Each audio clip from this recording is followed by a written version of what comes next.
Jai Hind everyone. I am Shruti Jain, Assistant Professor, MC Department, Garg Engineering College, Ghaziabad. The topic that we are going to discuss today is white box testing, and this topic is covered under the software engineering subject. The subject code is KC 302 and this is taken up in the third semester of the MCA course. So coming to what basically testing is basically when whatever code you have created or whatever code is being developed by the developers is tested in order to identify whether the code is running as per the expectations of the user or not, whether it is giving you the expected result on giving a particular input. So when we are talking about the testing, we have two types of testing, the black box and the white box testing. So today we will be focusing on the white box testing, which is also known as the structural testing. So this structural testing, it does not talk about the functional part of the program, because that we have that is in the black box testing. In the white box testing, we just have the structure part and it permits us to examine the internal structure of the program. So when we talk about the white box testing, the designing test cases requires the thorough knowledge about the internal structure of the software, and hence it is also known as the structural testing. So various criteria that we are going to talk about, some of the criteria that we are going to talk about are the path testing, which includes the flow graph and the decision graph, the DD graph. And the next one that we have is cyclomatic complexity. Then the other two that we have are graph matrix and the mutation testing. So coming to the first one, that is the path testing, as the name suggests, it tests how the data is flowing in a particular path. So it requires us to design the test cases such that all the linearly independent paths in the program are executed at least once. A linearly independent path can be defined in terms of the control flow graph of the program, that is the CFG. This type of testing involves the generation of the set of paths that will cover every branch in the program, and it also helps in finding a set of test cases that will execute every path in the set of program paths. So here, as we have discussed in the previous slides, we have two types of path testing, that is the flow graph and the DD graph. So the control flow graph is the first one that we are going to discuss. So when we talk about the control flow graph of a program checks the flow of control throughout the program. It can be analyzed using a graphical representation that is known as a flow graph. It is a directed graph in which the nodes are either the entire statements or the fragment of statements, and the edges represent the flow of control. So we have the two nodes, like if we talk about the nodes, these two nodes are the statements that are given in a program, and these two statements, how the data is flowing from one statement to another, is represented by the edge. So if I and j are the nodes in the program graph, then there is a edge from I to j. If the statement corresponds to node j, can be executed immediately after the statement corresponding to node I. That means if suppose this is node I and this is node j, so we say that the flow of control will be from I to j if once you execute this I, the just next statement that is going to be executed is the statement with the node j. The flow graph can easily be generated from code of any problem. So if we look at the different types of graphs, we have this as a sequence where we have this as a node I and this as a node j. When we have the if then else case, in that case we have here as the if statement. Now this if statement will be either having the two of the cases, either true or false. So we'll have the true and the false, and then these both will be coming to a new node, that is the node j. We even have a while loop where we have the repetition of a loop, like if the condition is true, in that case when the condition is true, this loop will keep on going, and once the condition gets false, this will come to the false state. Similarly, we have the switch statement where we have suppose a character which will be leading to different options. Like if we are talking about the calculator, where we have the options: press 1 to add, press 2 to subtract, press 3 to multiply, press 4 to divide. So in that case, we have these as the nodes, where if the person presses once, he get one set of instructions to be executed. If the user presses 2, he gets another set of instructions to be executed, and so on. And then finally the statement which closes the whole of the switch block, and then a particular statement is executed. So now if let's take an example. Suppose we have this as a code where we are computing the GCD of two numbers, where these two numbers x and y are coming from the main function. When we are writing down the function name, we do not give any of the statement numbers to it. We start from where the statements are starting. So this one is the first statement, where we have the while loop. So this first statement is denoted by the node 1 here, because this is a loop, while loop, and we have seen the structure of the while loop like this, where we have the loop in the true part, and once one statement or one of the edge coming to the false part. So while x not equal to y, we have this in the true part. Again we have the if condition. So this is the while condition with the true part. As it moves further, we have the if condition, which is again divided into two parts, that is the true and the false. Now because here we have the if condition, so coming back to the if condition graph, it is having the two of the branches, one for true and one for false. So coming back to our example, we have if x greater than y, then we have one statement that says for true. So this, because this part is for the true, else part is for the false.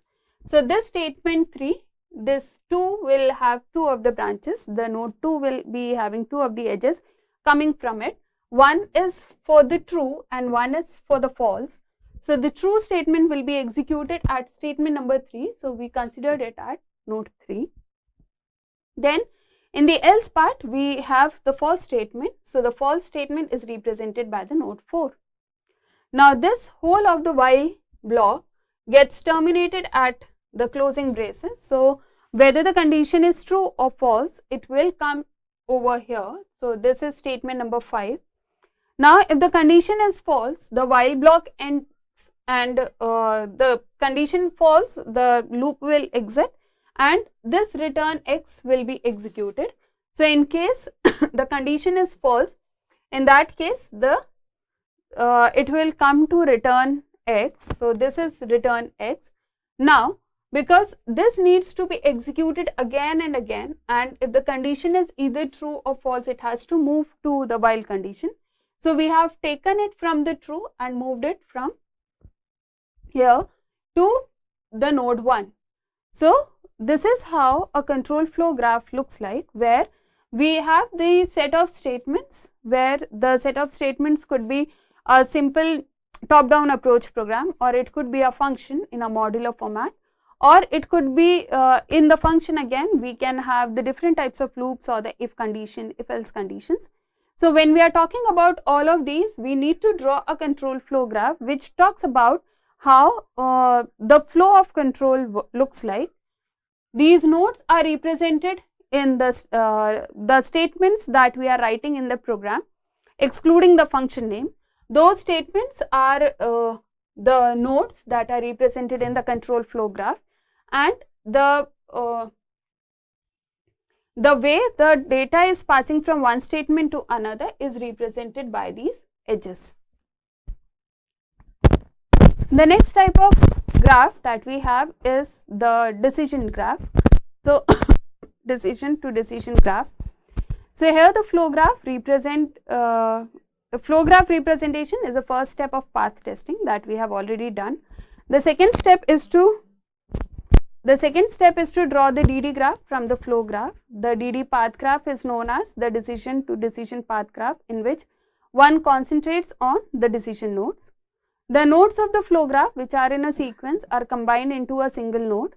Hence, the DD graph is a directed graph in which the nodes are the sequence of statements and edges show the control flow between the different nodes.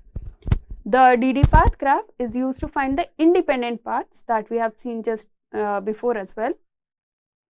And our aim is to execute all the independent paths at least once. So if we look into this example, we need to draw the DD graph for this program. Now, because it focuses more on the decision to decision part. So here, like in the previous one, if we look here, we have talked about all the statements which are taken up as nodes and then the flow of control was checked. But when we are talking about the DD graph, here we are only focusing on the decision part. So whatever statements are having the if-else condition or the conditional part will become a node, and rest of the statements which are just the sequential statements will be combined into a single set of node where we have the conditional part. So if we look over here, this statement 1 and statement 2 are a simple sequential statement without any decision. So what we can do, we can combine all the three nodes, node 1, like all the three statements, statement 1, 2 and 3 together in order to form a single node. So this is the single node, node 1, 2 and 3, where all the three statements are combined together. Now this statement 3 is divided into 2, that is, if the statement is true, in that case we will type isosceles, and if the statement is false, it will proceed further. So the same thing is represented over here. If the statement is true, the statement number 4, the node 4 will be executed, and then the node 5 will further break down into another if-else condition, because we have the 5 again with the true and the false. In the false, we can consider this part because it does not have any false part, and this is the true part. Again, if we execute this, we again have the true and then it moved to the false part. If we talk about these two again, like this is the true part and this is the overall execution of this. So this is the independent statement where all the if-else condition will come together.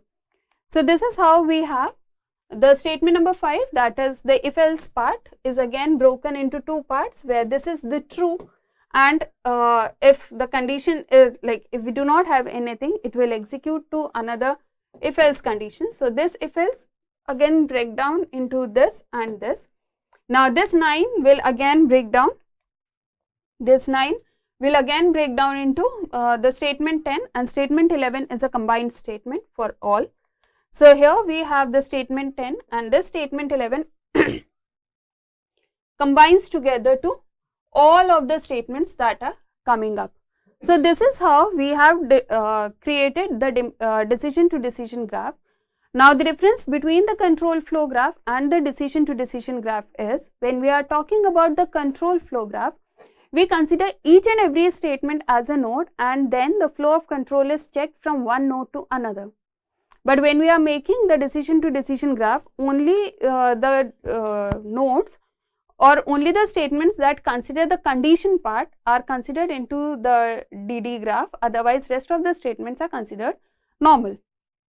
Now if we look over here, we have this as 1, 2, 3. So when the final graph, the decision graph that we'll make, the nodes will represent something of this type, where all the statement numbers are now replaced by the alphabets A, B, C, D, E, F, G, H and I.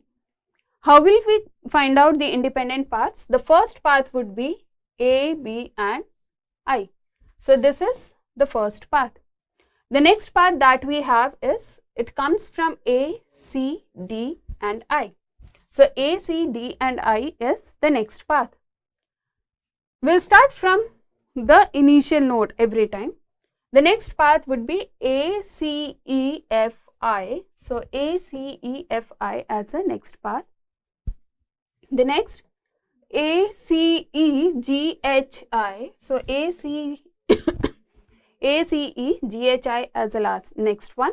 And the last one as A, C, E, G, I. A, C, E, G, I as the next path. So these all are the independent paths, and the white box testing talks about traversing through all of the independent paths. Like the test cases that we'll prepare should traverse through all the independent paths by taking every independent path into its account. The next one that we have is the cyclomatic complexity. So this cyclomatic complexity is also known as the structural complexity because it gives an internal view of the code. So for more complicated programs, it is not easy to determine the number of independent paths of the program. So McCabe cyclomatic complexity, it defines the number of linearly independent paths through a program. Also, this is very simple to compute. Now, McCabe's cyclomatic complexity metric, it provides a practical way of determining the maximum number of linearly independent paths in a program.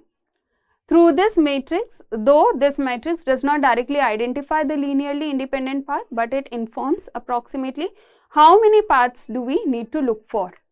So, if we talk about the previous ones where we are talking about the control flow graph and the DD graph, there we are talking about the code is already provided to us and we are talking about different types of graphs or the paths, the independent paths that are existing.